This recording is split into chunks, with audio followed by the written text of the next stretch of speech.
Good afternoon, and welcome to the public meeting of the Halton District School Board for Wednesday, July 21st, 2021. This is a special board meeting. Colleagues, I'd like to suggest that you open your remote meeting links page if you haven't done so far, and also every once in a while review that meeting rules of the road that we have established. Trustee Garrett's there you go. As per all of our meetings, this meeting is being recorded and will be posted on the hdsb.ca website as well as on our YouTube channel. At this time, I will take trustee roll call. Please answer as I call your name in alphabetical order by last name. Trustee Amos. I'll come back to Trustee Amos. Trustee Collard. Present. Trustee Daniele. I'm here, thank you. Vice Chair Al Harrison. Hello, I'm here. Trustee Garretts. Good afternoon. Trustee Gray. Hello. Trustee Oliver. Good afternoon, everyone. Trustee Reynolds has sent her regrets. Trustee Rocha. Good afternoon. Trustee Shuttleworth. Hi, everybody. Checking if Trustee Amos has shown up. I haven't heard from her. And I'm assuming I haven't seen, but I will ask if our two student trustees are here, Trustee Taylor and Trustee Vigilankara.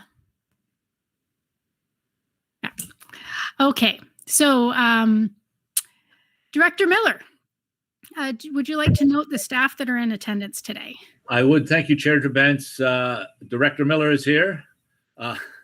Associate Director Bogue is here. Superintendents Etoff, Truffin, and Blackwell are here. Manager Director's Office Dale Gortmaker is here, and Human Rights and Equity Advisor Dr. Jula Moa is present. Oh, I see Superintendent Salmini's here as well. I didn't realize that. Okay. Okay, great. And today, Vice Chair Al Harrison will be honoring the land. Go right ahead. Thank you. It's my honor to not only read, but reflect on this statement. Halton, as we know it today, is rich in history and modern traditions of many First Nations in the Métis. From the Anishinaabe to the Attawandaron, the Haudenosaunee, and the Métis, these lands surrounding the Great Lakes are steeped in Indigenous history. As we gather today on these treaty lands, we have the responsibility to honor and respect the four directions: land, waters, plants, animals, ancestors that walk before us, and all the wonderful elements of creation that exist. We would like to acknowledge and thank the Mississaugas of the Credit First Nation for sharing their traditional territory with us. Thank you very much. Are there any declarations of possible conflict of interest? Seeing none.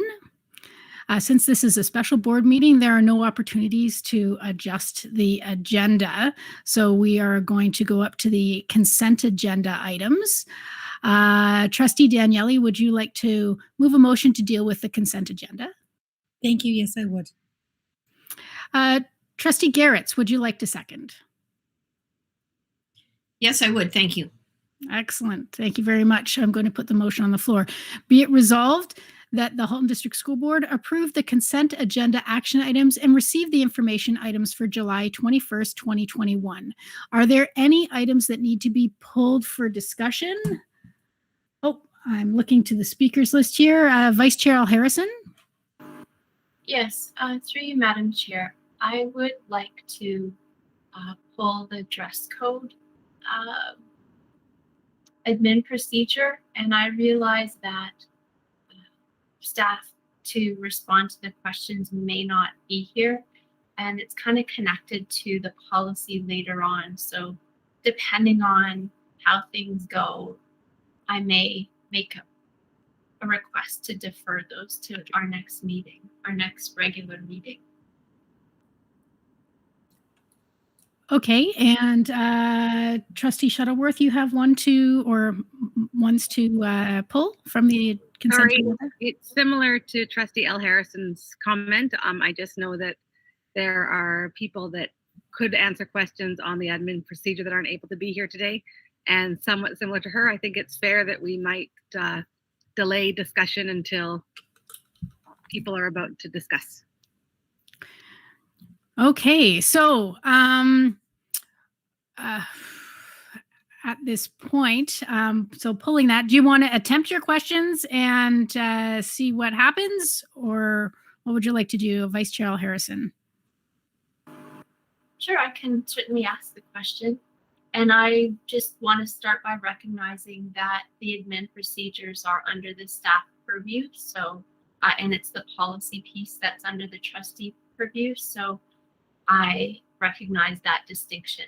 My question is with respect to under part 2, that first chunk, students appear to be excluded from determining whether there will be a school uniform policy.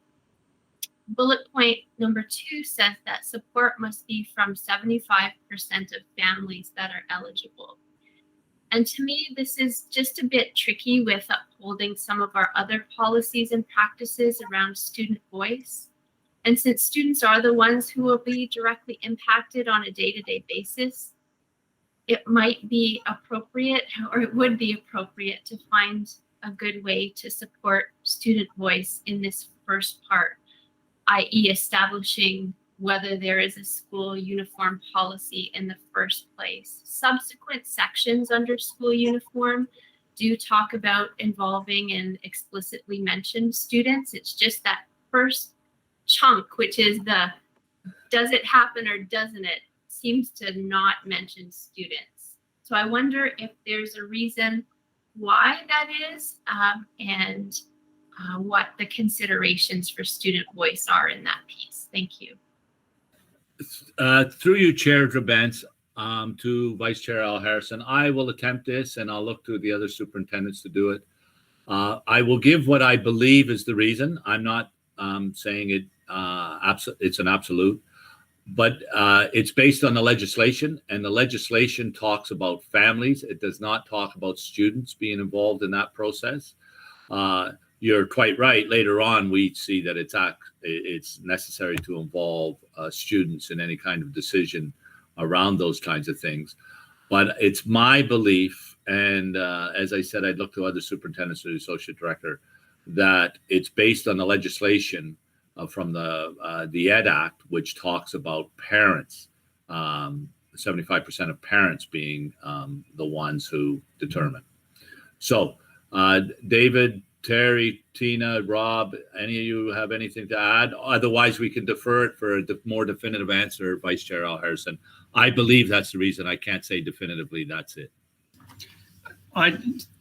Stuart, I just comment that I think that is the reason as well. It's the language in the legislation. I would say there's a significant difference from an elementary context and a secondary context for sure. And I think if our principals were going down that pathway, they would certainly be consulting with students, particularly at the secondary level. But the parent piece, I think, is that legislative language. Do you have a follow-up at all, Vice Chair Al Harrison? It's more of a statement than a question, and that is, it's a statement of discomfort. And if the legislation doesn't preclude it, I'm not sure why we wouldn't say something in there about student voice at that point in time, and perhaps contextualized, as you said, with respect to secondary students. Like, can you imagine? I can imagine how that would play out in a secondary school if the parents, and I know students may influence what their parents vote, but I just think this is a recipe for disaster in a secondary school context. Disaster is overstating it, and I apologize for that word. a recipe for conflict and challenge, I would think. Through your Chair Drabens to Vice Chair Al Harrison, I don't think any of us are in disagreement with that. I think the first statement, it really has to reflect what the legislation is, but that does not preclude an admin procedure which involves student voice. And I think they've tried to do that. We're perfectly happy to defer this to ensure that student voice is represented, but I think we do have to have some kind of statement which reflects what the legislation is, because even with student voice, the legislation, I believe, and the way it's written, if we went to student voice and student voice said they didn't want uniforms, but 75% of the parents wanted uniforms, I think we would be obliged to have uniforms based on legislation. So it's a bit of a tricky one, and I think the legislation doesn't reflect the differences between, as Associate Director Bogue said, between secondary and elementary. I think this was primarily written for elementary, judging by that kind of language. But we can defer it to kind of ensure that student voice is in there for secondary. But the reality is we cannot write something that runs contrary to what legislation requires us to do. So happy to defer it though, and have a relook at it to ensure that student voice is represented. But I think we have to be clear on that part of it. Does that make sense, Vice Chair Al Harrison? Yes, it does. And it makes sense to me.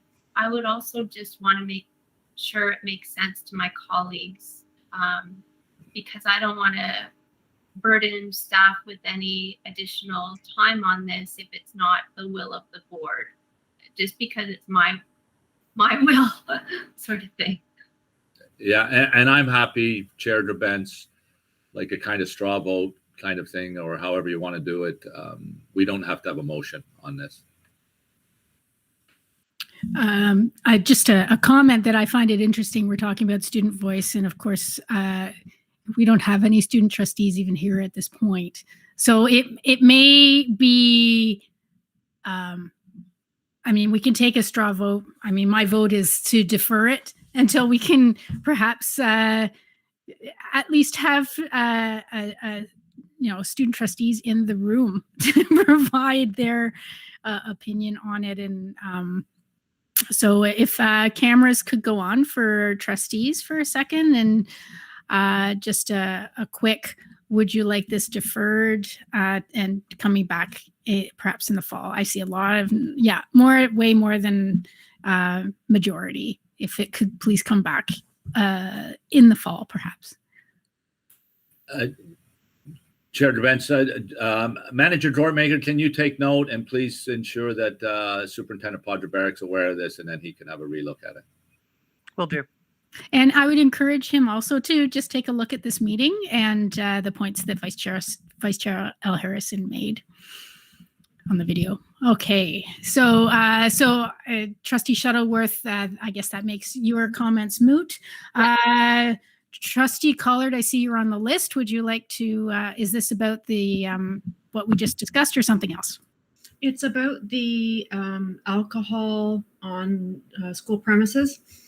I was wondering if that policy ought to be renamed and also include cannabis, because cannabis is now a legal substance, regulated but legal, and perhaps brought back as well, because we have no policy regarding cannabis, and we should. I know we have code of conduct, but we don't have this kind of policy for cannabis. Through your Chair Drabens to Trustee Collard, we certainly have under safe schools legislation, cannabis is prohibited from school sites. Students receive consequences for having it and so on, either in their possession or smoking or whatever else. And that's been around for some time.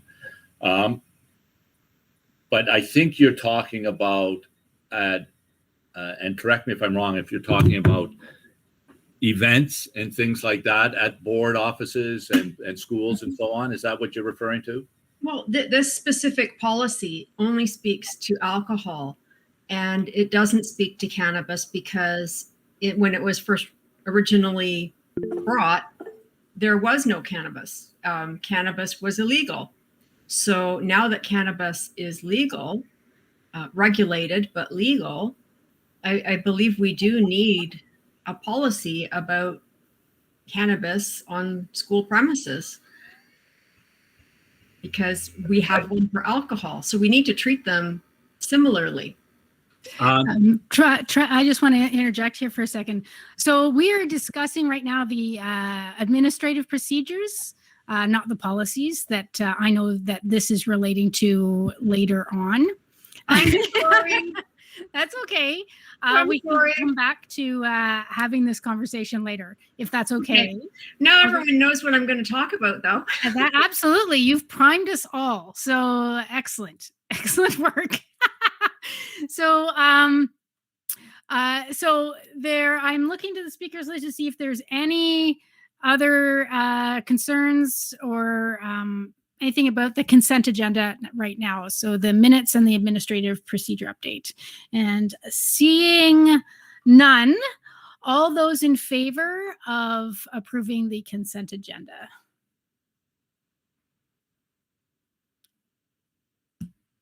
And I'd like to welcome Trustee Amos. She came in during that conversation.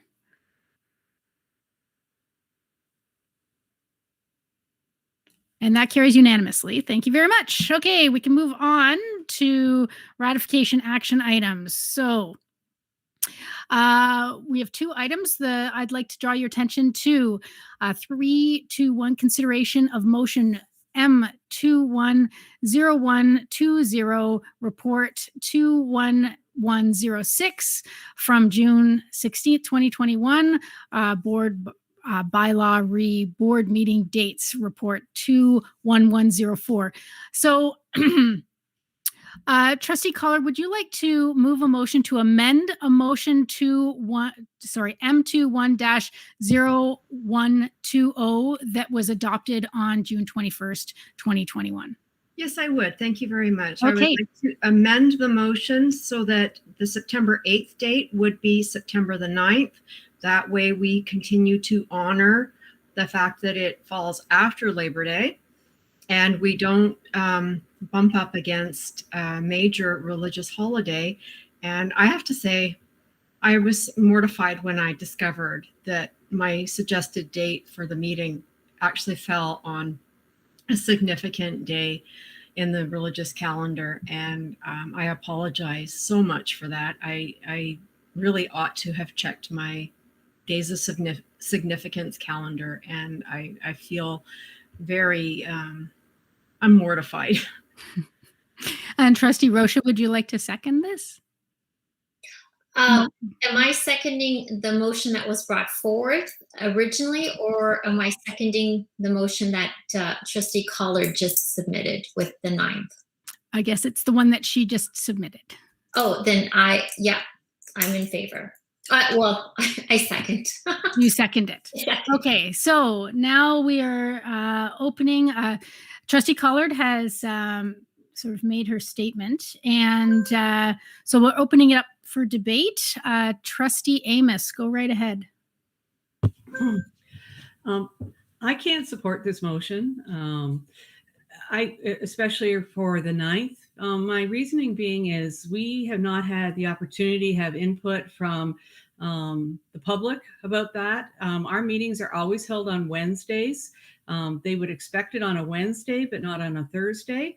And during the summer is not the time to be able to get that kind of input. I would be quite willing to move it either forward or back, but not. At this point, I can't support a Thursday. And there could be other things that are happening in the board that would cause us to have a conflict there. So I can't support it moving to the Thursday.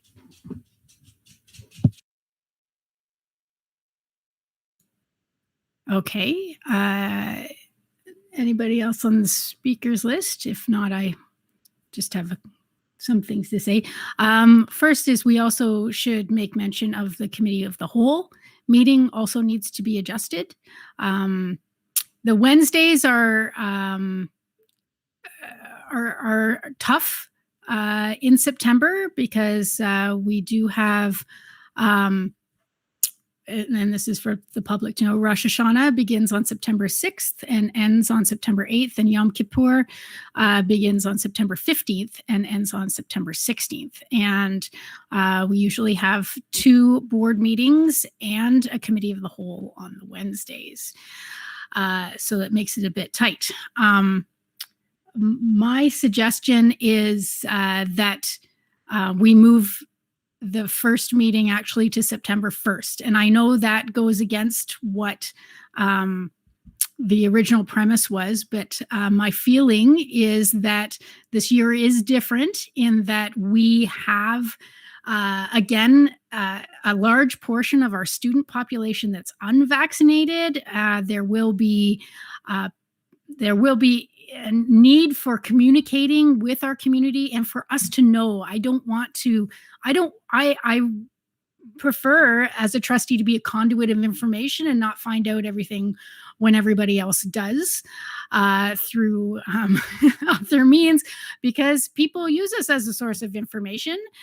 And so I'm actually suggesting September 1st so that we are informed going into in-class learning, and then actually moving the second one to September the 22nd and having Committee of the Whole on the 29th.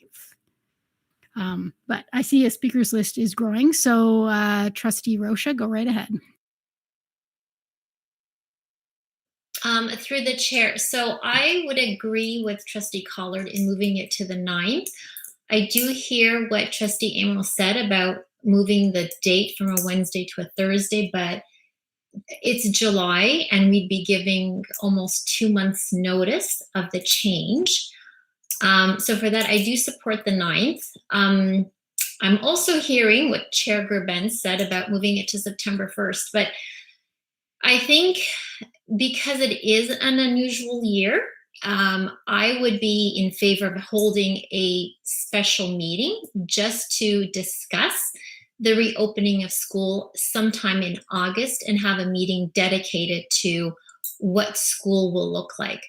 I think having it on September 1st is already too late because we will have staff in school on September 1st. So it almost defeats the purpose. We're okay to have it on September 1st because the impact to students, but we really haven't discussed the impact to teachers. So I think what I'm trying to get across is if we want to have a discussion or an update on what school will look like, I think it needs to be held in August before anyone steps foot in school.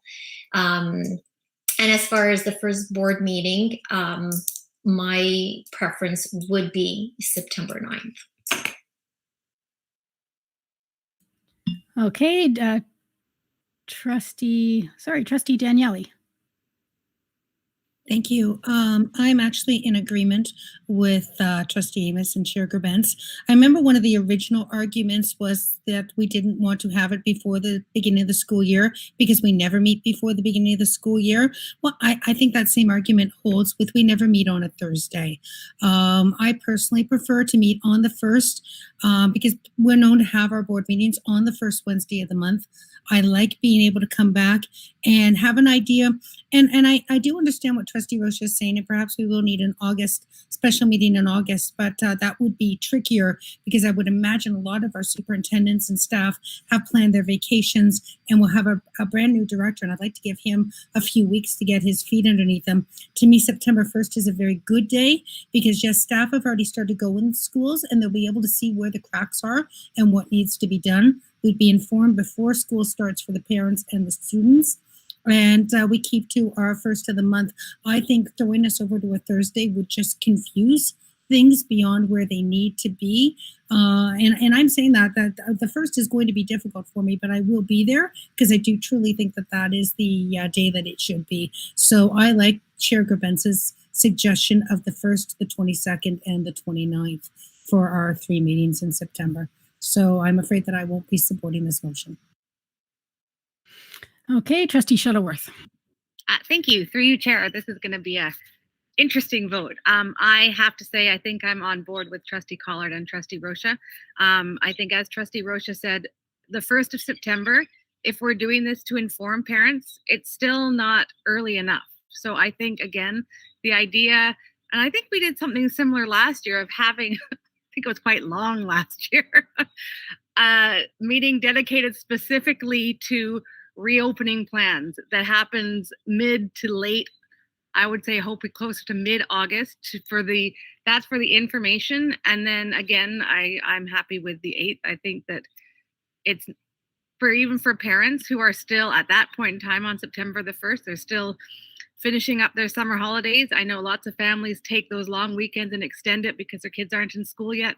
So of the split, I think I'm supporting Trustee Collard. Trustee Amos?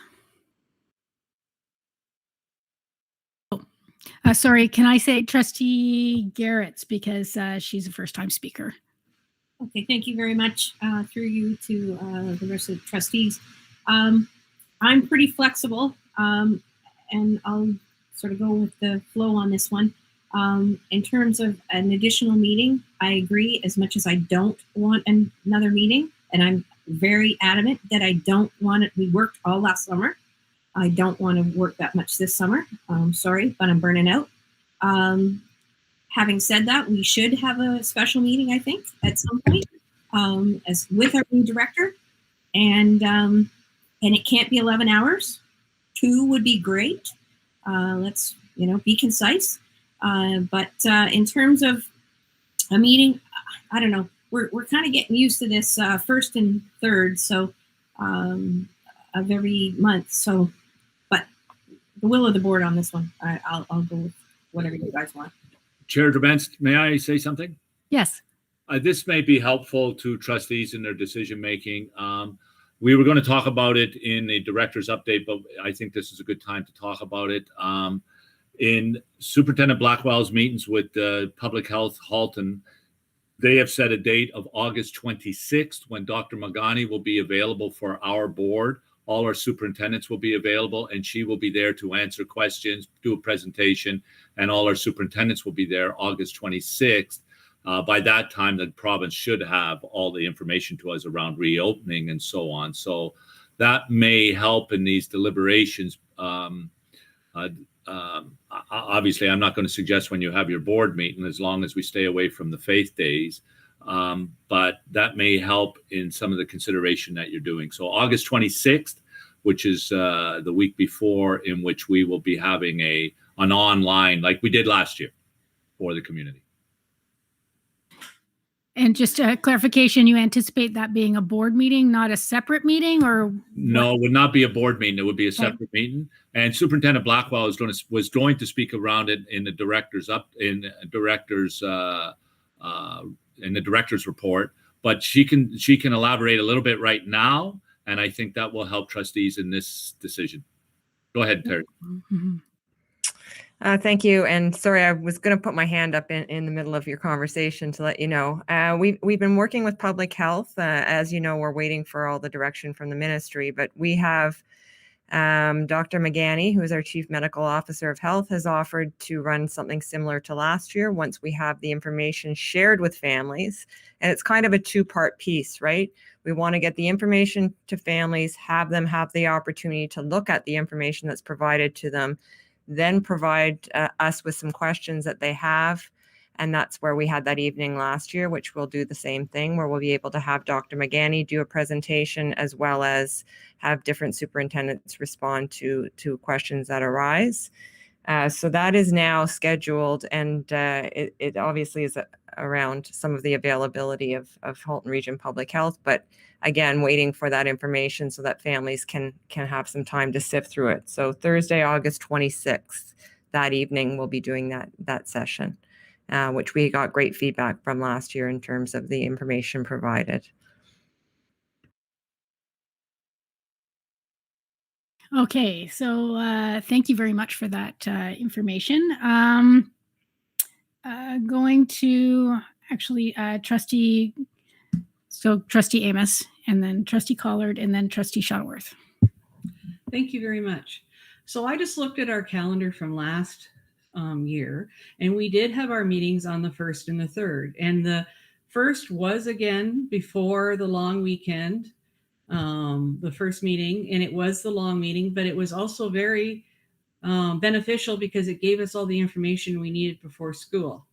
And so I believe with what the information that we've just received about the info night with Dr. Magani on the 26th, that if we have our board meeting on the first Wednesday, as the chair has suggested, I think that it would be most appropriate because we'll have the information from that info session, and then we'll have the opportunity to discuss it, and the community will be aware of it. It'll be on a Wednesday, to be on the first Wednesday of the month, as we've had in the always have in our communities aware. And the fact that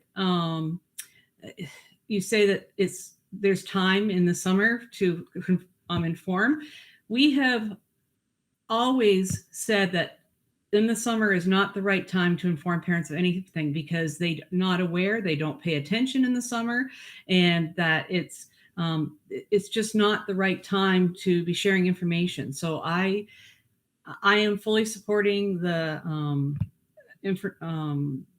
direction that the Chair Gerbens has shared with having our meeting on the 1st, and then the additional meeting, I guess, would be the 22nd, I think she said. But I'm in full support of that. Thank you. Okay, I'm going to go to first-time speaker, Trustee Oliver. Thank you, through you, Chair. I'm just looking for some clarification. The information session that Superintendent Blackwell spoke of with Halton Region Health Department's Medical Officer of Health, is this an info session for staff, or is this a town hall as we hosted last year? Just curious, because that might help to also help us determine with what we do with that and who we invite to this session and the dates for our subsequent meetings. So I'll respond through the chair to Trustee Oliver. It's exactly the same as last year. So that it would be, we'll provide questions in advance to Dr. Magani. Parents would have the opportunity. It is for families and for students. That information, we have different processes where we inform staff of protocols that we will run internally, and information provided through our internal website for them as well. And they're welcome to attend and watch and ask questions as well. So it is for everyone. Follow up, and will this be recorded so families can access that later? I believe it will be. If not, we can. It should be available for everyone, so that if they're not available that evening, they have the access to the answers. Okay, and Trustee Collard. Can I just add something there for Trustee Oliver? But either way, Trustee Oliver, we will still do our FAQs on the board's website from staff, and we would include what public health says to us. So the community certainly would have access to all of that information. Okay, Trustee Collard. Yeah, that's a good piece of information to have. Thank you for arranging for that, Superintendent Blackwell. That's important for the community to be able to get that firsthand from Dr. Magani and to hear what the answers are. And I think it almost negates the necessity for a board meeting before the start of school, because the questions will have been answered the Thursday before. So I still am believing firmly in having our first board meeting after Labor Day on the 9th, and the second board meeting on the 22nd, I think it is. Yeah, the 22nd. It puts our meetings 2 weeks apart, and that's what people are used to. They're not so much used to the 1st and the 3rd as they are to having them after Labor Day. And yes, last year we had one before Labor Day, but last year I raised this as an issue, and I had community members that were quite upset that while they were on vacation camping, they could not access the meeting because campgrounds don't have good Wi-Fi, and they weren't anticipating there being a board meeting before Labor Day. So I am quite,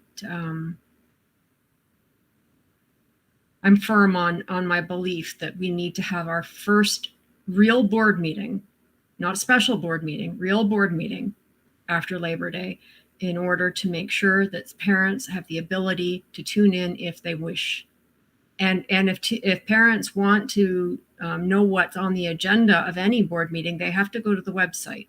And when they go to the website, they'll find out that the meeting is not on a Wednesday, but it's on a Thursday. So I don't see there being an issue with that in terms of parents being aware of what the date is. This is about making sure that they have access to the information, and Dr. McGanny is going to be making herself available to do that for parents on the 26th of August. I think that actually saves us from having to have an extra meeting.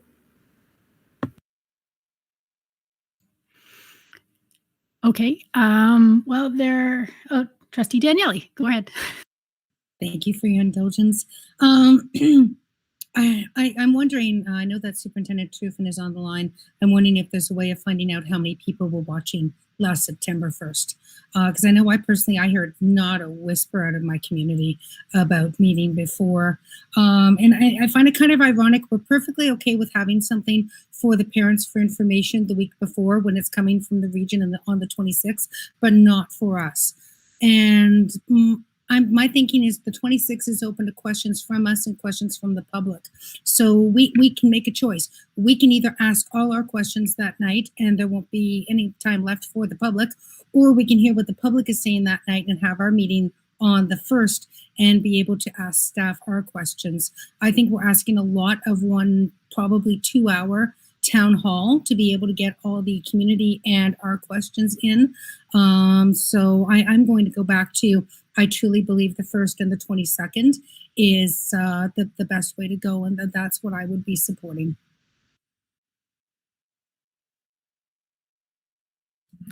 Okay, so there's no other speakers on the speakers list. Sorry, I'm having mousing issues here. There it is. Truffin has popped up. He might have the numbers I was asking for. Okay, go ahead, Superintendent Truffin.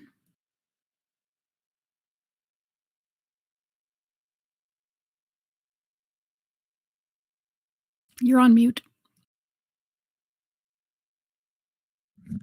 So sorry. The September 2nd meeting, 2020, over the course of 10 months, there's been 965 views. So I can't tell you how many were that evening. I can tell you it wasn't 900 that evening. But over the course of the last 11 months, it's been that many views. Thank you. Okay, so right now the motion that we are considering is that the board meetings would be on the 8th and the 22nd. So I'm going to call the question. All those in favor? Sorry, Chair Gerbens, it's the 9th and the 22nd. Oh, sorry, the 9th and the 22nd. Can we? Check?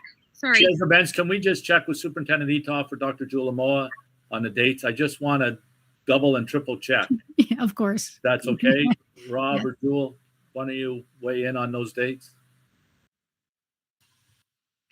Yeah, and I can post in the comment box the link to our days of a particular significance calendar. But the dates that we're wanting to avoid, as was stated before, were the evenings of the 7th and 8th, as well as the evening of the 16th. Correction. The evening of the 15th and 16th, and the 6th. And the 7th. And the 7th, yeah. Mm-hmm. Thank you, Chair Gerbens. I just thought it was worthwhile to triple check that. Point of order. I'm confused. It's the 6th and the 7th, but not the 8th? It is. Hold on one second. I thought it was. I do know that it ends at sundown, but sundown is at 7:30, I think, that evening. Yeah, it's the Rosh Hashanah begins September 6th and ends September the 8th. And Yom Kippur. And it ends at sundown. Yes, but our sundown will, it's At later. 7:30, yeah. That would make for a very late meeting for us, a late, Yeah. very late start meeting. My personal view is also, I think it would not be, I don't want to say disrespectful, but I think it would look, we're just waiting for sundown to have the meeting. So, Dr. Amoa, do you have something to add? No, I think Superintendent, through you, Chair, Superintendent Utah said it at the end. I would actually stay away from the 6th, 7th, and 8th, and 15th and 16th, just to be clear, because of the timing of sundown on those days. Okay, thank you very much. Okay, so we are looking, this motion right now is to move our board meetings to Wednesday, September the 9th and Wednesday, September the 22nd. Well, and keep it move it to the 22nd. Those are the dates, the 9th and the 22nd. So Wait, sorry, Andrea. Sorry, Yes. Chair Gervais, can I just check? So that's Thursday the 9th and Wednesday the 22nd. So there's one Thursday in the mix and everything else is as usual on Wednesday. Yes. Oh, Trustee Oliver has asked to speak. Yes. Go ahead, Trustee Oliver. Yeah, thank you. Just before we vote, Chair, I wanted to check in with staff. So as we're thinking about a town hall for our parent community on August 26th, and now we're debating on when to hold our first board meeting, and the issue is, do we want to do it before students are in school or shortly after the school year has formally started for students? I'm wondering, do staff anticipate or have any concerns around the lag between when we get our information from public health and opening of the schools when the students are in? If things were to change or new information was to come forth, would that delay between the 26th and 1st or 26th and the 9th be an issue? Just kind of looking for some of their perspectives and guidance. Thank you. through you, Chair Gervais, to Trustee Oliver, I don't see an issue with that. I'm anticipating that very little will change this year going in as compared to last year, but I don't anticipate that would be a big issue. Staff will be, the information posted on August 26th and presented will be posted. The Q&A will be posted, and staff will be answering questions to the community. The bigger issue, I think, is for the trustees. Is that a bigger gap? For staff, I don't think it's of significance for staff.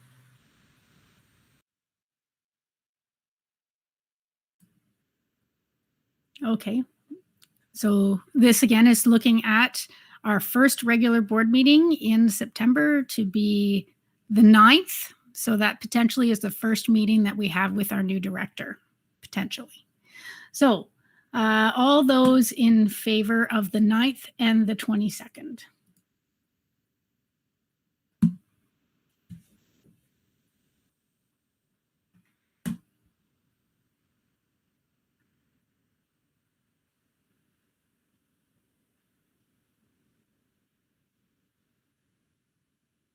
That's defeated. So we need an alternate motion. Trustee Amos, go right ahead. I would like to propose that our meeting be on the 1st and the 22nd. Okay, and the 1st and the 22nd, do you want to bring in a committee of the whole on the 29th at all? Yes, please. Yes. Okay. So the 1st and the 22nd, and Point then of order, Trustee Gervais, can we know the results of the vote? oh, sure. It is Trustee Amos, no. Trustee Collard, yes. Trustee Garrett's no. Myself, no. Trustee Oliver, yes. Trustee Rocha, yes. Trustee Gray, no. Trustee Daniele, no. Trustee Shuttleworth, no. Trustee Vice Chair Harrison, no. Sorry, forgot to read them out. And that's also available on the sheet to trustees and Manager Gortmaker.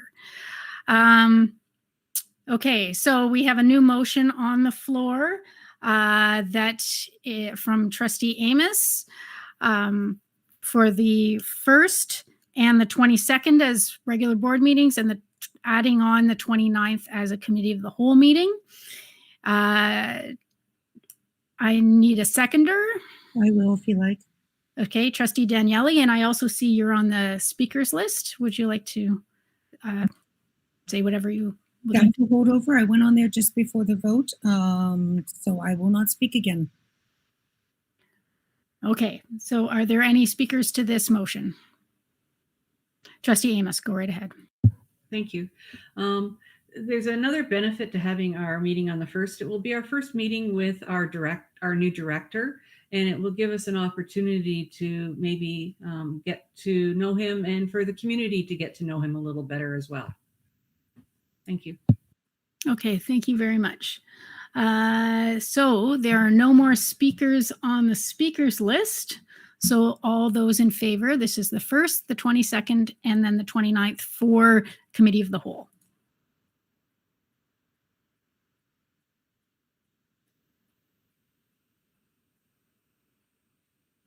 And that carries, but not unanimously. I'll read it out. Trustee Collard, no. Trustee Oliver, yes. Trustee Gray, yes. Trustee Daniele, yes. Trustee Garrett's, yes.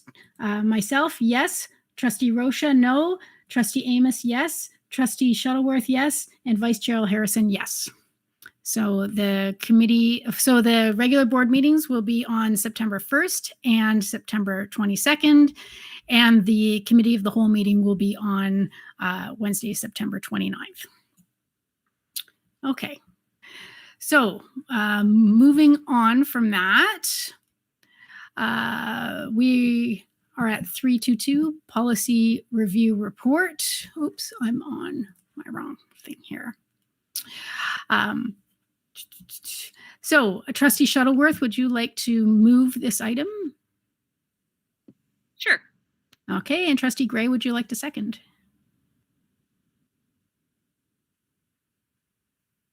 Trustee Gray. Why don't I try? Trustee Oliver, would you like to second the item? I will second it. Thank you. Excellent. I think Trustee Gray's having some technical issues. So I'll read the recommendation. Be it resolved that the Halton District School Board approve the following policies as appended to Report 21094. Community-based facility enhancements policy, sustainability, education environment policy, school dress code policy, access to school premises policy, prohibition of alcoholic beverages policy. Okay, so Trustee Daniele, you're on the list, but I think that was from before, was it? Yes, it is. Okay, so Trustee Collard, go right ahead. Thank you. I know it's going to come as a surprise to all of you that I have a question about the prohibition of alcoholic beverages policy. I was wondering if we ought to defer and send this one back to have cannabis added to the policy because it is now classed as a controlled substance very similarly to alcohol, and should have a policy that governs how we treat its use or availability on school premises. So I was hoping that we would remove this particular policy from the report and send it back for additional work. So yeah, go ahead, Director Miller. Through you, Chair Gerbents, to Trustee Collard. I don't see an issue with that. I will, Manager Gortmaker, can you take this off and then we can go and we will determine whether it's a separate policy or make a recommendation to the Board of Trustees, whether it should be a separate policy or we add it to this one.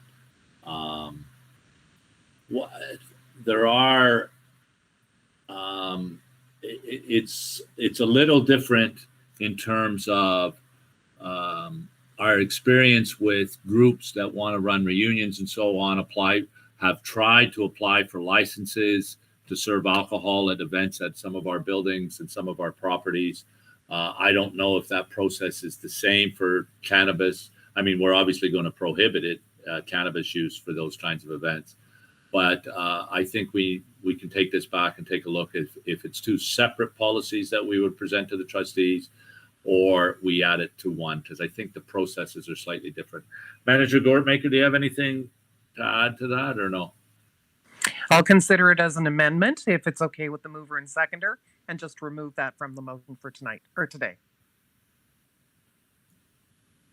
So that was Trustee Shuttleworth and Trustee Oliver. You're good with that? Yep. I think it's actually on the board, so everybody's probably okay with that. Okay. Next speaker on the speakers list is Vice Chair Al Harrison. Thank you. Through you, Madam Chair. I'm proposing to defer one, if not two, of the remaining policies. The first one I'll tackle just ties back to the dress code policy as it relates to the earlier conversation. So that is my suggestion there. And for that one in particular, it goes back to your comment, Chair Gerbents, around actually having students at the table when we, as a board, are passing a policy related to them, and a critical issue. I still remember back a few years ago when, this was a very, very top of mind thing. Maybe not so much during a pandemic when students weren't together, but I'm imagining the more togetherness we have, this is going to be a real important one again. So that's my proposal on that one. And the second one I'm a little less sure of is the sustainability, education, and environment one. And that policy supersedes a policy that partially was related to stewardship. And I note that there's lots of great stuff in here now about just an equitable and sustainable world and intersectionality and so on. But the concept of, maybe it's argued that stewardship, all of this is stewardship, but the concept of stewardship is not explicitly kind of mentioned in here anymore. So I'm not sure if anybody's on the call today to help me understand whether that's a conscious thing or what, but I'm not comfortable approving that one without understanding where stewardship has gotten to. And perhaps Trustee Rocha may have some insights, being on the environmental management team. Nope. Okay. Thanks. Director Miller, do you have any comment on that at this point? Through you, Chair Gerbents, to Vice Chair Al Harrison. No, I don't. I don't know who the author of that is, even. Maybe Manager Dortmaker knows. I believe, through you, Madam Chair, it was Suzanne Burwell and the team, but I could stand corrected. I believe Jewel also, or Dr. Ramoa also had a look at it, if that's helpful.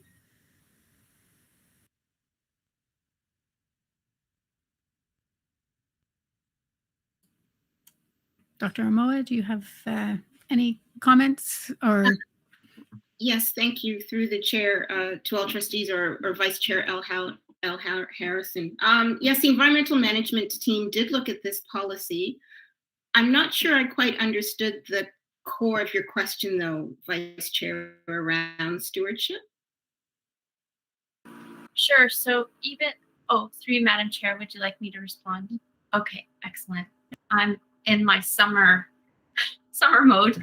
The policy that this supersedes had in its title sustainability and stewardship or something like that. And of course, stewardship is a concept that's very heavily related to this subject matter. And it's just it's not included in this particular iteration of the policy, the specific word. And maybe I'm getting hung up on that because, as I said, you could argue that many of these things are in and of themselves stewardship, but it just doesn't say it anymore.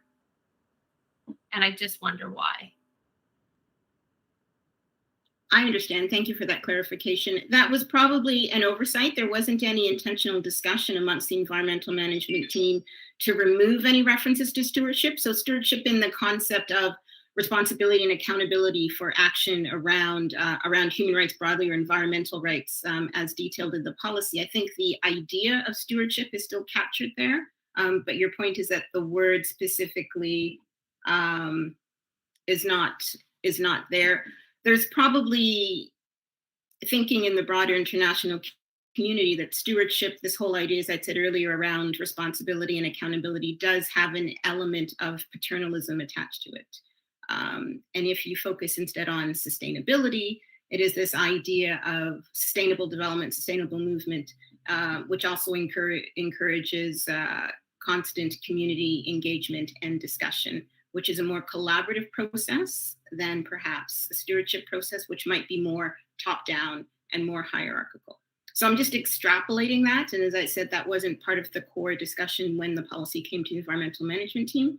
But to the point that Manager Gortmaker made, we can certainly go back to the initial drafters from the environmental department and through Superintendent for Facilities, just to clarify that, to satisfy you. Okay, so basically you're looking for a couple of amendments then, Vice Chair Al Harrison, to from this recommendation, from this motion to remove school dress policy, code policy, and sustainability, education, and environmental policy. Yes.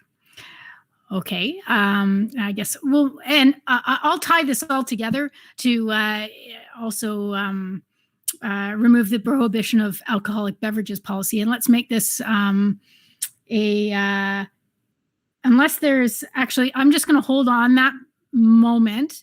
And because I note that Trustee Rocha and Trustee Amos are on the list, and we'll see what comes up next. It may be, okay, Trustee Rocha, go right ahead.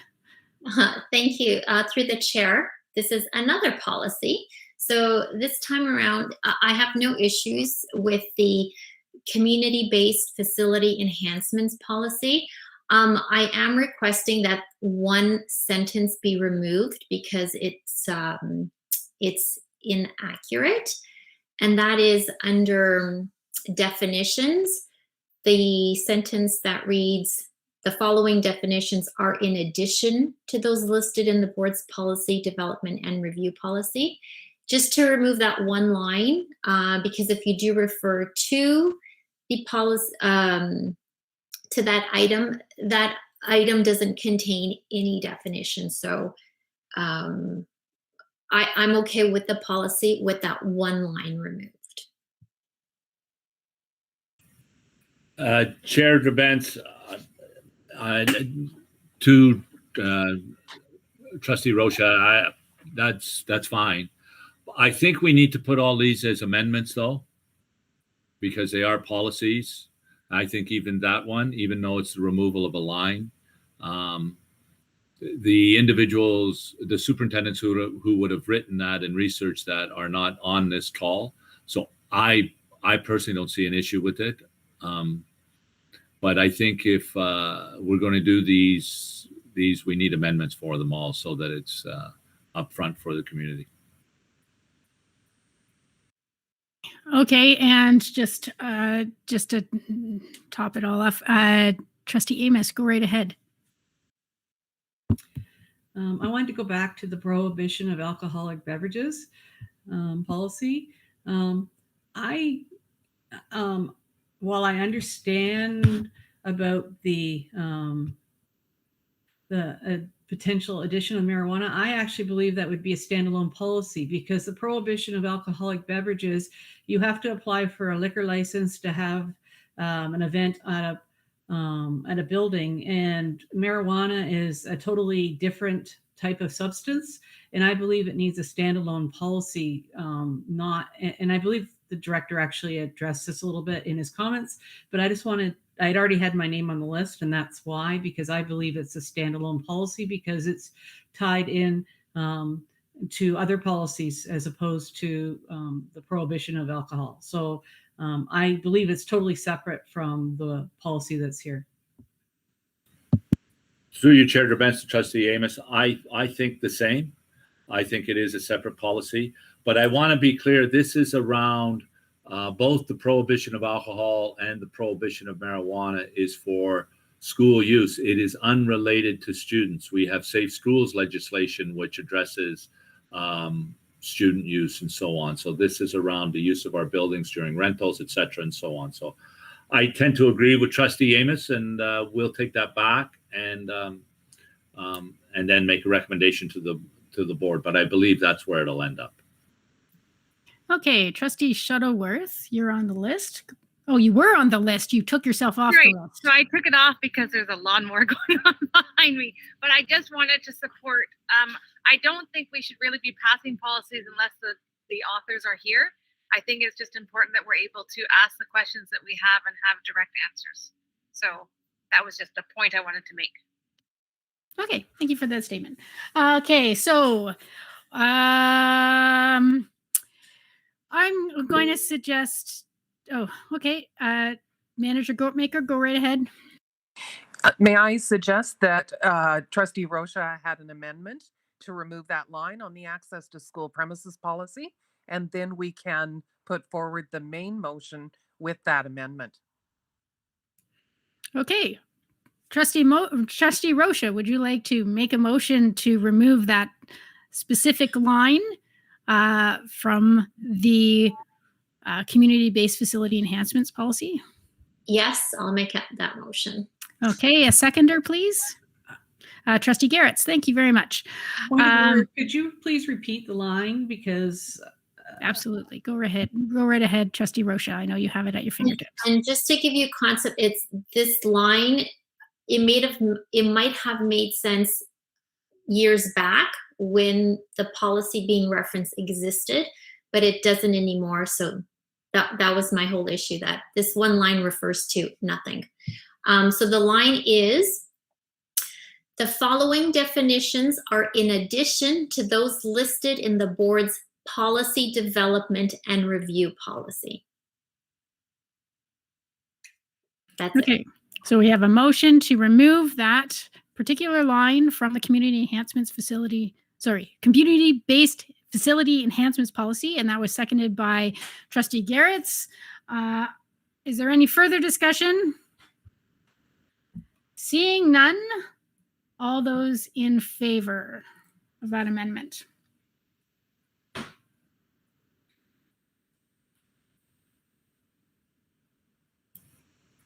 Manager Goatmaker, your hand is still up. I'm just missing one I am sorry. vote. Oh, there it is. Okay, that carries unanimously. Thank you very much. Okay, so on to the next amendment, which is to remove from the main motion sustainability, education, and environment policy. I keep wanting to say environmental, but environment policy, school dress code policy, and prohibition of alcoholic beverages policy. And so I need a mover for that. Trustee Shuttleworth, seconder, Trustee Rocha. Thank you. Any further discussion on removing those items from this motion? Seeing none, all those in favor?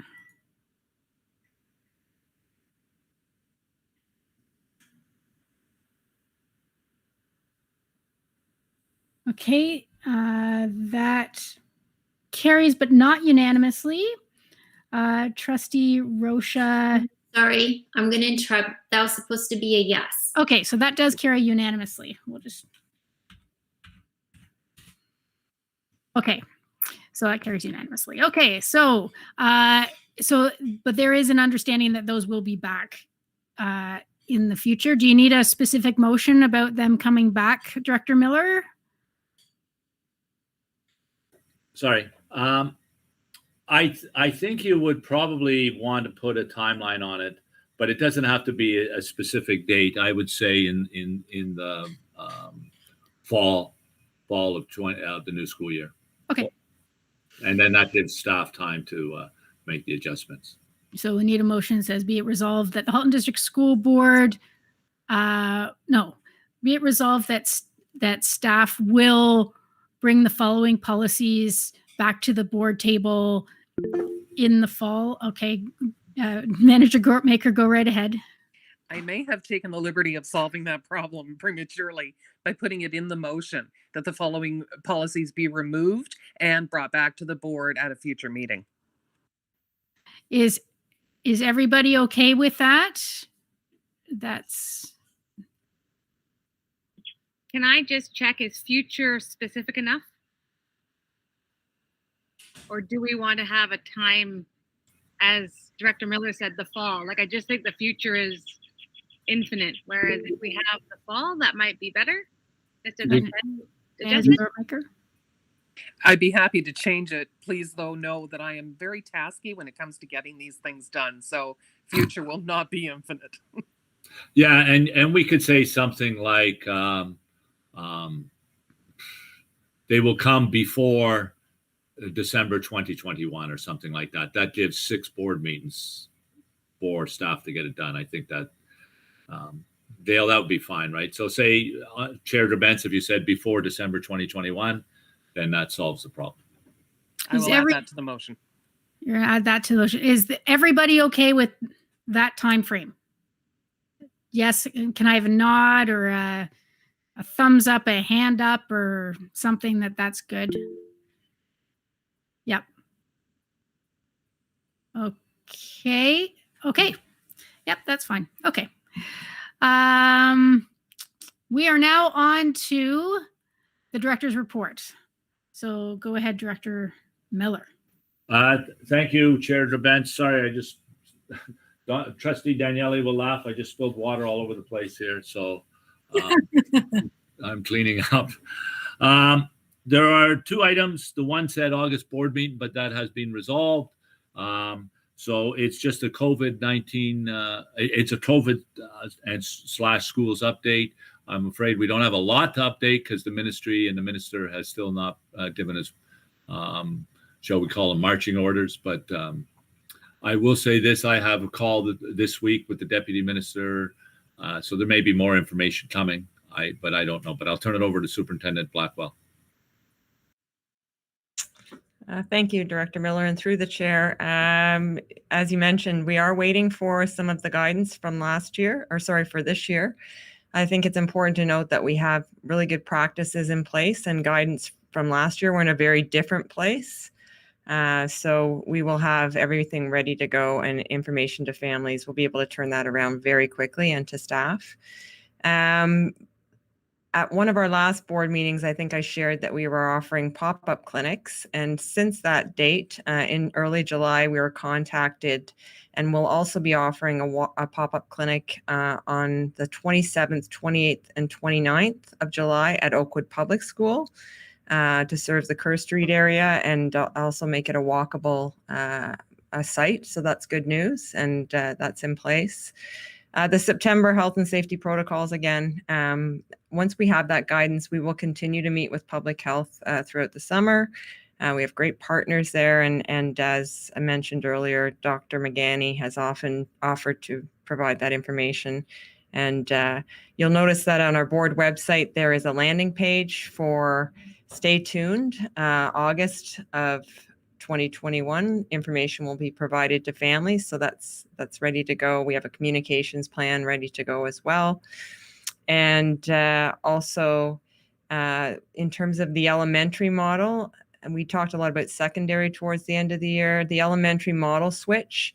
One of the things that we've done already, we've staffed and asked families to commit to either the in-person or the virtual with a promise to say, we'll revisit very early in the fall to look at a model switch for Tuesday, October 12th, which is actually 23 days of instruction before a model switch. And when we looked at the timing and the reorganization around that, the survey or the opportunity to switch elementary models will go out Thursday, September 9th.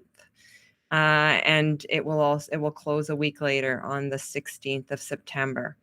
And again, we need time to rejig all our classes, put kids in different classes. And also if there are staffing changes, we'll have the opportunity to do that for October 12th. So we are ready to go with that plan. We've done it a few times, and our IT department and our communications department are already on that, and we're ready to go.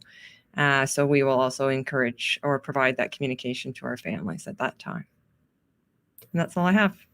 Chair Drabence, may I add something just so trustees are aware? It is our hope and intention, if Public Health and the Ministry of Education and the Government of Ontario allows or permits, that extracurriculars and co-curriculars will recommence in September.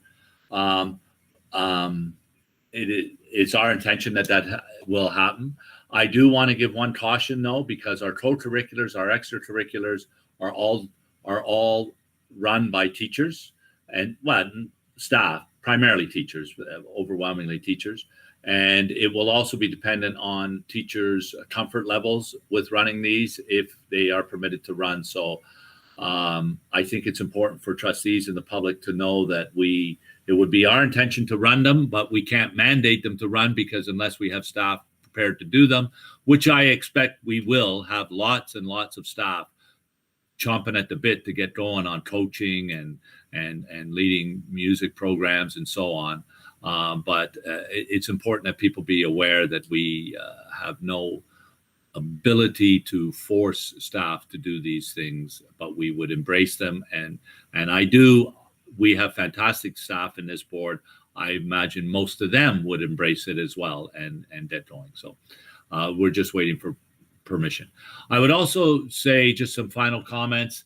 This I've already had a last board meeting, but this board meeting turned out to be my last board meeting. So I would just like to make some comments around our partnership and relationship with our public health partners.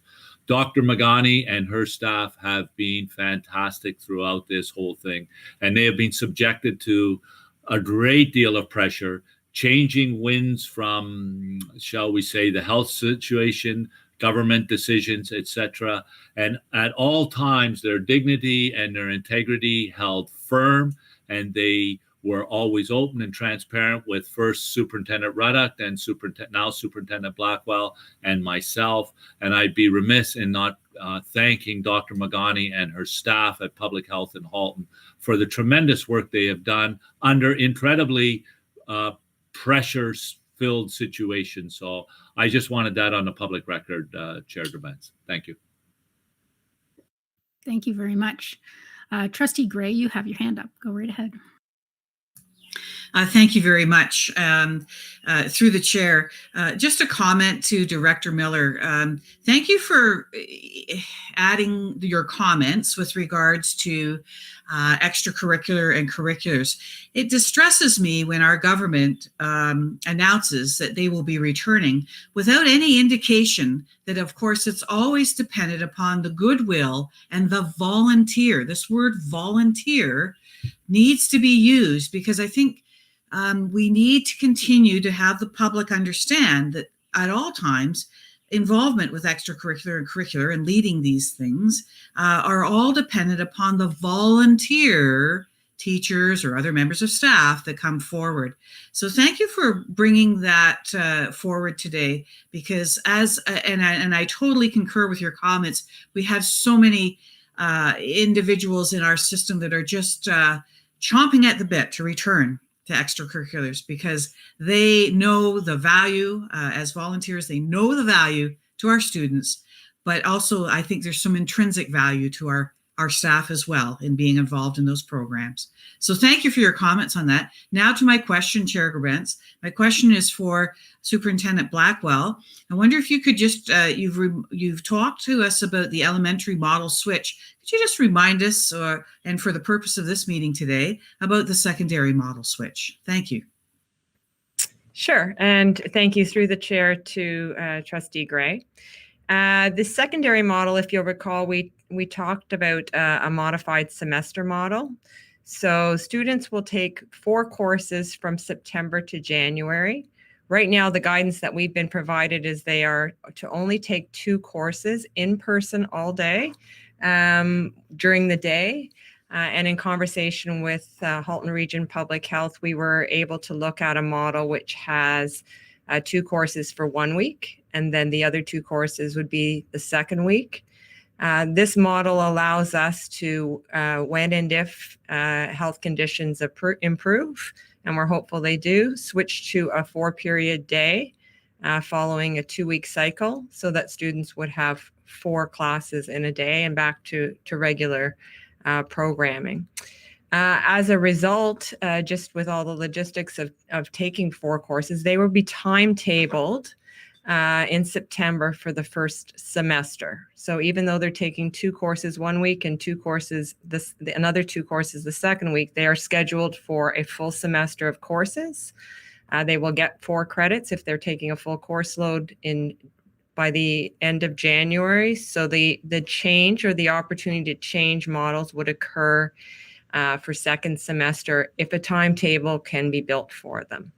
So that change may require a change in course. If somebody was switching back to in-person at their home school, had selected courses in a virtual model, one of the electives that they may have selected may only have been offered first semester. So it may require guidance or guidance departments to work on building a timetable. But that model change, I think this is your question, model change is not till semester 2, which is the beginning of February. May I have a follow-up? Yes. My follow-up would be if a student has in this scheduling 1 class, say in the morning, and has a study period for their second class on their timetable of that day, but they were bused to the school, is busing being provided to run them home after the first period of the day? Through the chair to Trustee Gray, no, it would be the same as a regular school day where busing would be provided at the start and the end of the day. The logistics of busing individual students would be problematic, and hopefully with some return to some extracurriculars, there may be a need to use transportation through the day. So the short answer again is no. Does that pose logistical problems for schools in terms of supervision? That's my final question. Thank you, Chair. Through the chair to Trustee Gray, it will be another question that we will have to put in place, or a response in place for schools. And schools work with this all the time in terms of finding locations, or we will have to look and see, is a library available or are large spaces not available based on public health guidance. We'll have to wait and see what the ministry guidance is. We've talked about secondary as well. What happens during lunch hour? Are they eating in a cafeteria, or are they eating within their classroom with supervision in the halls? All of those pieces will be considered in terms of guidance to schools, but schools will make those decisions as they always do, and make sure that students have a place to learn, because that prep period is part of their learning in that day. So we would make sure that that's available. Right. Thank you. Okay, Vice Chair Al Harrison. Hello, through you, Madam Chair. My question is about ventilation, and I have received some inquiries about the state of the ventilation in classrooms, and I've also had an inquiry about carbon dioxide monitoring in the schools, because that speaks to air quality. And I am aware that during COVID, so far, we've upgraded to the MERV filters 13, MERV 13, and a number of other steps have been taken, such as requiring that windows be open for certain periods of time and so on. I also understand that a communication, or there's going to be some information available on the board's website that specifies a bit more about what's going on. Can you give sort of a high level of what's going on and whether any additional steps will be taken at this point in time, and whether there's an assurance that each and every of our schools have been touched by these activities? Through your chair of events, the Trustee L. Harris, Vice Chair L. Harrison, I cannot say every single one of our schools has been touched by this yet. It's the intention that everyone will, every one of our schools. There have been, as you say, there was an upgrade to MERV filters in, I believe, in all but 2 or 3 of our schools by June. I don't know what the situation is now. Superintendent Gaudette is not in this meeting, and he would be able to give some more specifics around that. But if trustees will recall, we also got an additional $19.3 million from the federal government that was approved. We submitted 153 projects. We submitted 160 and 153 were approved. And out of those approvals, there was a number of them were outdoor eds, but ventilation was included in that. I don't have the specific numbers in front of me. So far for those projects, very little of the work has been done because of the challenge in getting contractors, but the hope is that that will be done. In terms of the carbon dioxide detectors, did you say carbon dioxide or carbon monoxide? I said carbon dioxide. Okay, I can't answer that question. We do have an electronic system that monitors all sorts of stuff. I don't know specifically if it monitors carbon dioxide levels. We do monitor carbon monoxide levels. We'd have to defer that to Superintendent Gaudette when he gets back. But there have been ventilation improvements by and large in the board. Not every school so far has seen those ventilation improvements, but it's the intention that that will be the case. I would be honest. I want to be honest with trustees, though. Every school board in the province is wrestling with this, and there's a limited number of contractors available to do this work. And so it could take some time to have it completed. So that's as high level as I can get. The specifics I don't have at this point. But we can get those to the trustees, and I know many of them would be posted on the board's website with capital improvements. David or Terry or Robert, Gord, do you have anything you want to add? Go ahead, Terry. Yeah, through the chair, to the chair, one of the questions I think Trustee L. Harrison had, or Vice Chair L. Harrison had, was information on the board's website. And I spoke with Executive Officer Gaudette this morning. He has provided that information. I believe that communications is posting a Q&A on ventilation and some updated information. There's been lots of improvements since last year, and the information is being updated. So that should be posted today or tomorrow on the board website.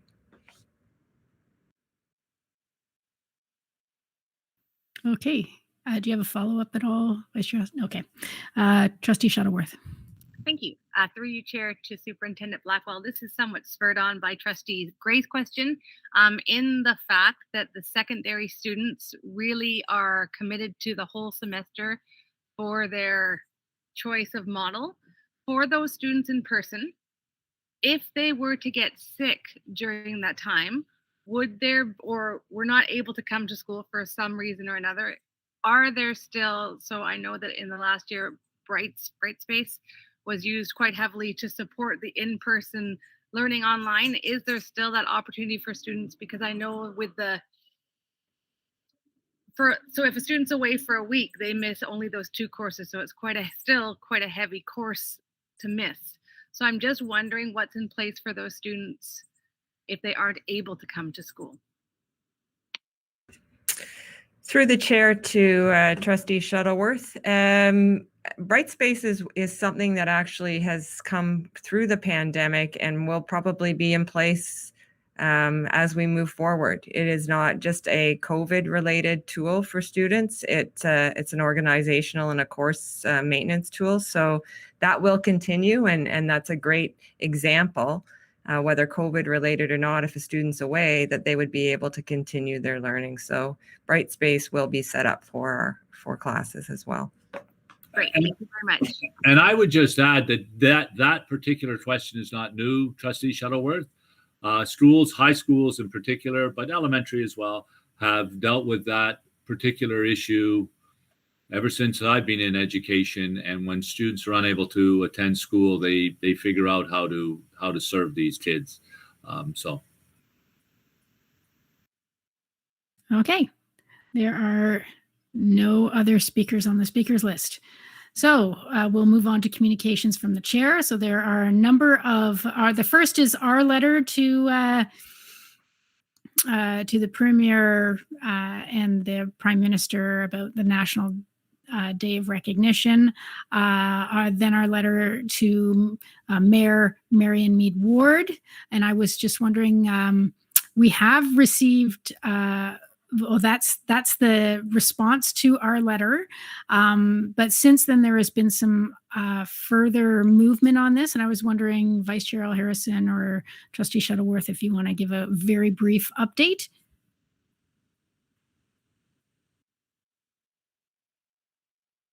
Oh, thank you, through the chair. So at the City Council meeting last week, 2 weeks ago, I don't know, 2 weeks ago, thank you. Both Vice Chair Al Harrison and I delegated to council concerning the rationale behind our consideration for changing the name of Ryerson School. We were honored to follow behind Stephen Paquette, who also delegated the city. And there was, I think, unanimous support from the councillors and appreciation for the information that we gave them, not only to the history behind the naming, but also the policies that the board is following and how it relates to our multi-year plan. I don't know, Vice Chair Al Harrison, if you have anything else to add. No, thank you. Just to say that it was a really great experience process-wise. It was wonderful to follow Steve Paquette, and he delivered his delegation from nature, which was as perfect as it could get almost. And so the city is following a process, their process, which is recently developed or revised, as well as I understand it, to rename the adjacent park. And their timeline is similar in that their motion said that it should be done by November as well. And actually, I'm wondering whether the mayor had indicated, Chair Grabentz, that she was going to be corresponding with you in terms of, I'll just say, opportunities where we can monitor each other's processes, sort of thing. So that is some new territory for us that I believe will require some thought in terms of how the policy and procedure is implemented in the context of renaming. Okay, thank you for that update. I have not received any correspondence from the mayor's office yet, but I will keep an eye open for it. We also have a number of letters that we were CC'd on from the Waterloo Regional District School Board and York Region District School Board on a number of items. We have actually since received a couple of more letters, but they will go into our next board package as I received them just yesterday. So moving on to trustee questions and comments. Are there any trustee questions and or comments? Just giving it a bit of time. There we go. Vice Chair Al Harrison, go ahead. So I'm not quite sure how to say this, but through you, Madam Chair, I'd just like to share that I've been receiving a number of emails from people in Canada, I'll say, just with respect to their displeasure about masking and vaccinations. And these messages, I'm not raising this because I'm fragile, but have called me brain dead, among many other choice things. And I just would like to say that I believe it's our responsibility to uphold and foster civil discussion on these kinds of topics. I recognize that there's multiple opinions. And I also recognize that we as a board must follow public health advice and Ministry of Education and provincial direction. We are creatures of the province. That's not in any way to deny my particular elected responsibility, but I would certainly encourage people to engage in civil discourse around these topics. I don't like being called names, and I do want to kind of push back on that whole notion that you need to up the ante and be super aggressive to get my attention. That's not the case. I read each and every message that I come by, but hey, can't we all just move forward in a good way? Thank you. Chair Gervais, may I comment? I'm going to have Superintendent Trufant comment as well. I too have been receiving these emails, and I've been receiving them for months. And there are implicit threats, and there's explicit threats, and there's all sorts of stuff that the trustees are now receiving. My advice is to ignore them. They are going to directors and doctors of public health, and they're going all over the province. There's probably thousands of people receiving these, or at least well into the hundreds receiving these messages. We've also been, I'm not going to use the word served because that's a legal term. I received a bunch of papers wishing to put me on trial, etc., and so on. So as much as I agree with Trustee Al Harrison, I think we're dealing with, and I will say it, people who are not interested in a civil dialogue or a civil debate. There are some, and I don't want to label all anti-maskers, people opposed to masking or public health measures or opposed to vaccinations as unreasonable, but there's a segment who are unreasonable, and they have demonstrated at the board office a couple of times. I have met with them once, and there were people there that would, not only was it an inability to have a civil dialogue with them, there was an inability to even speak, as they just shouted me down the moment I went to speak. So having said that, the emails we're receiving can be unnerving. And if trustees are unnerved by them, by all means, pass them to us, and we will pass them on to Halton Regional Police Services for them to consider. We have no problem doing that. I have not passed any of the ones I have got on yet, but maybe it's a good idea that we give them a heads up that we're all receiving these. So we can do that, and I will ask one of the superintendents to do so. But Superintendent Trufant has been taking some active actions around those emails. So Superintendent Trufant.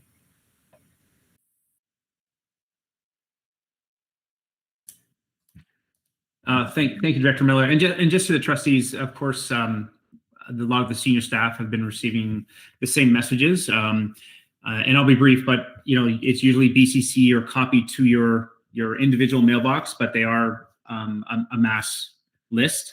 Most of the emails are being received because we want to see who's receiving these. Most of the emails are being received by trustees and senior staff. The ones that have had threats in the emails, we have blocked the email from coming in. However, as you know, it quickly, I have another handful today from another email. So they're using alternate emails. They're also masking their location. So they are anonymized accounts.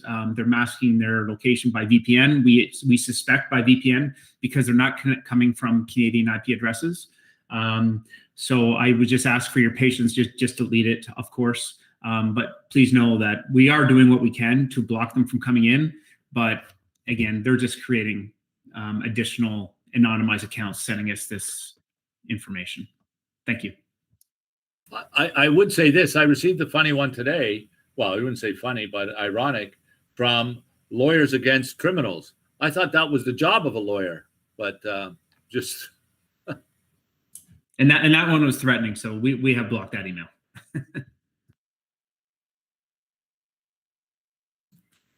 Okay, so Trustee Gray, do you have your hand up? Yes. Yes, thank you, through the chair.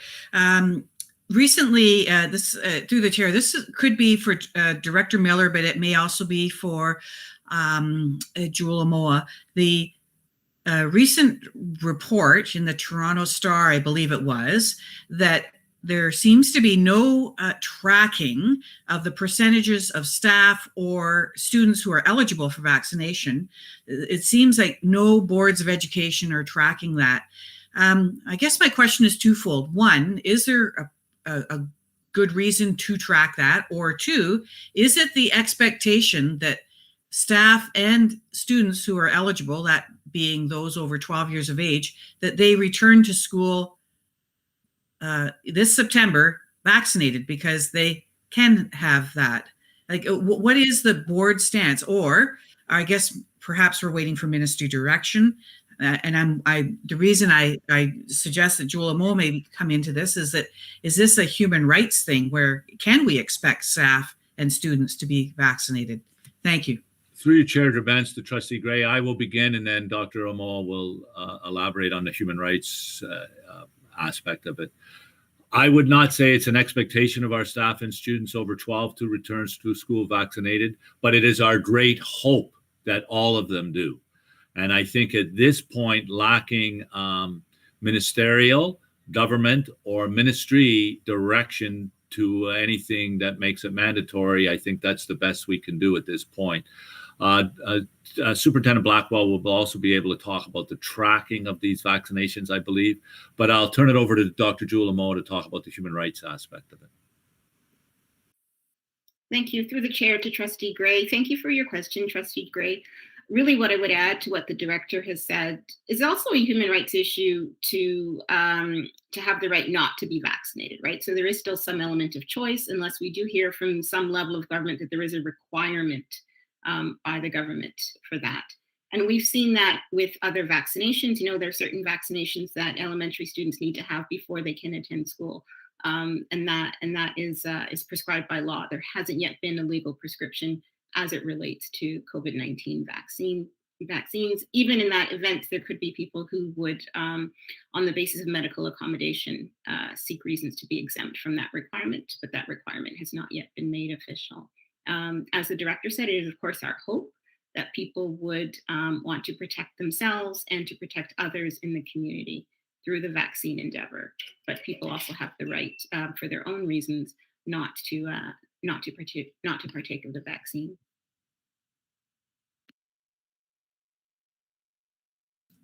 Go ahead. Through the chair to the chair, and a follow-up to what Dr. Amoa just stated around immunization, there is an Immunization School Pupils Act, which you're very familiar with in terms of students and requiring immunizations. Years ago, you would be presented with numbers of students where they would be suspended until that the requirements were met for the immunization. In our conversations with Halton Region Public Health and obviously through Provincial Health or Public Health Ontario, that is not, COVID vaccine has not been added to that list at this point. Doesn't mean that it won't be, but it has not been at this time. Prior to the end of the year, we had approximately 70% of eligible 12 years and older students in Halton that had received their first dose. I know that that's probably even better at this point. And as you're all aware, that the dates for the second doses were moved up. So our kids are partaking in the vaccine. One of the issues with tracking or finding out how many people, how many staff, I know that the question came in one of our board meetings, how many education staff have been vaccinated. And part of there's a trick in terms of capturing that data, in that different employees would have been eligible for the vaccine prior to saying that they were an educator. So the data is not accurate. You may have been a different age group, or you have long-term care. You're caring for somebody. So that's why that data is not available to us, because they have already been counted in terms of being an employee or not. All that being said, when it comes to COVID in our schools, our contact tracing and all of our protocols that will be provided to us through by the ministry, we don't have the right to ask if people are vaccinated, but through the contact tracing, public health will be able to, there'll probably be different conditions if you're fully vaccinated and a class is closed. What will happen? Are students still coming to school? Or are the students that are not vaccinated, if there's a case in the class, are they staying at home? So those are questions that we're waiting to hear about. So there will be a need for people to identify whether they're vaccinated or not through contact tracing. But it's not something that we'll be collecting as a school system. And can I just add one more comment, Chair Gerbens? In part of the spirit of Trustee Gray's question is the Premier announced, I believe it was sometime in June, that only 40% of educators had been vaccinated. The unions disputed that. Many boards disputed that. And to Superintendent Blackwell's point, I am one such person who's an educator who fit a different category and did not identify as an educator when I received my vaccine. I was in that. So we believe that in Halton, the number is much higher than 40%. So I think it's important to say that, because I think that I've heard that 40% out there and it's kind of lingering. And I see Chair Gerbens nodding, and I know she has asked directly the Minister of Education that question. But I think it's important to discount that perception that only 40% of our educators have been vaccinated. Yes, I specifically asked him to do some marketing to let the public know that it is probably much higher. But he danced. So there are no other speakers on the speakers list at this time. We have exhausted our agenda, so I declare this meeting adjourned. Thanks, everyone. Ciao. Thank you. Take care. Stuart. Happy what? Happy retirement. Yeah, it starts next week. Not next week, the week after. Yep.